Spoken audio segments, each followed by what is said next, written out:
Hello anime lovers, स्वागत है हमारे यूट्यूब चैनल में। आज हम जुजुत्सु काइसेन सीजन 3 के दूसरे एपिसोड को देखेंगे।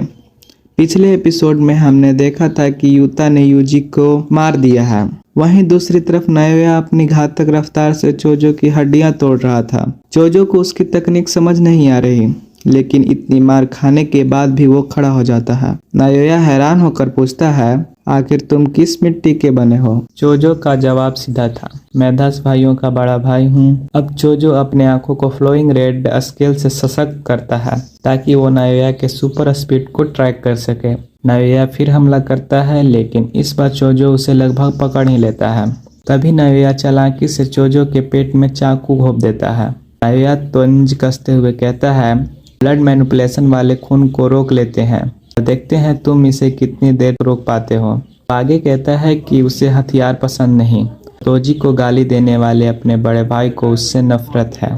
चोजो जब उससे भाइयों के प्रति नफरत की वजह पूछता है तो नायोया कहता है कि छोटे भाइयों से कमजोर बड़े भाई को मर जाना चाहिए। यहाँ चोजो एक गहरी बात कहता है, शायद तुम आज इतने ताकतवर इसलिए हो क्योंकि तुम्हारे बड़े भाई कमजोर थे। एक बड़ा भाई रोल मॉडल होता है जो गलत रास्ते पर खुद चलकर अपने छोटे भाइयों को सही रास्ता दिखाता है। मैं इतना अड़ियल हूँ क्योंकि मेरे पास कोई गाइड नहीं था, मुझे खुद रास्ता बनाना पड़ा। बातों ही बातों में चोजो का खून चारों तरफ फैल चुका था। चोजो गरजते हुए कहता है, भले ही मैं गलतियां करूं, पर मुझे अपने भाइयों से आगे रहना होगा। अचानक वहां खून का सैलाब आ जाता है। नायोया दंग है कि इतना खून बहने के बाद भी ये जिंदा कैसे है। उसे नहीं पता कि चोजो एक डेथ पेंटिंग बॉम्ब है, तो अपने कर्ष एनर्जी को सीधे खून में बदल सकता है। नायोया भागने की कोशिश करता है, लेकिन जमीन पर बिछा खून गोंद की तरह उसके पैर में जकड़ लेता है। चोजो अब सुपरनोवा तकनीक का इस्तेमाल करता है, जिसे उसने 150 सालों से निखारा है। नायोया बुरी तरह घायल हो जाता है, जो उसे खत्म करने ही वाला था। तभी यूता पीछे से आकर उसे एक जोरदार मुक्का देता है। यूता अपने साथ यूजी की बेजान बॉडी भी लाया था। चोजो का खून नायोया के लिए जहर बन चुका था। यूता उसे बचाने का सौदा करता है, मैं तुम्हें हील कर सकता हूँ, लेकिन तुम्हें हायर अप्स को बताना होगा कि यूजी मर चुका है। इसी बीच हम यूजी को एक धुंधला अतीत देखते हुए देखते हैं, जहाँ उसके दादा वासुके उसके पिता जिन को एक रहस्यमय औरत से दूर रहने की चेतावनी दे रहे हैं। उस औरत के माथे पर टांके का निशान है, जैसा वो नकली गेतो के सर पर है।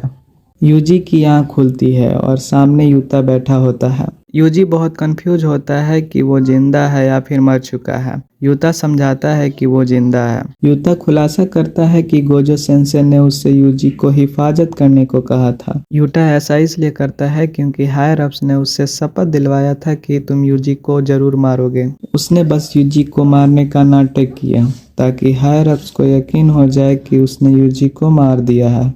उसने अपने रिवर्स कर्स टेक्निक से यूजी की धड़कन बंद होते ही उसे तुरंत ठीक कर दिया था। अब दुनिया की नजरों में इटादोरी यूजी मर चुका है। तभी वहां मेगुमी आ जाता है और यूजी से कहता है कि तुम यहाँ क्या कर रहे हो, हमें अभी जुजुत्सु हाई जाना होगा। ये बात सुनकर यूजी मना कर देता है और कहता है कि मेरे वजह से कई लोग मारे गए हैं। मेगुमी कहता है कि ये तुम्हारी वजह से नहीं मारे गए, हमारी वजह से मारे गए हैं। हम जुजुत्सु जादूगर हैं, हमारे काम को कोई नहीं समझ सकता, हम लोग सिर्फ लोगों को बचा सकते हैं। मेगुमी कहता है कि हमें आपसी बहस करने से कोई फायदा नहीं। उधर केंजाकू ने एक कलिंग गेम नामक मौत का खेल शुरू कर दिया है, जिसमें मेरी बहन सिमुकी को जबरदस्ती इसमें शामिल कर लिया गया है। मेगुमी कहता है कि प्लीज मेरी मदद करो यूजी। इस पर यूजी यूटा से कहता है कि सुकुना फुशिगरो के इस्तेमाल से कोई बड़ी साजिश रचने वाला है। उसकी शक्तियां अब पहले से ज़्यादा बढ़ चुकी हैं। कभी ऐसा लगे कि वह सुकुना मेरे ऊपर हावी हो रहा है तो आप बेझिझक मुझे मार देना। इस पर यूटा कहता है ठीक है। इसके बाद यूजी मेगुमी से पूछता है कि मुझे क्या करना होगा।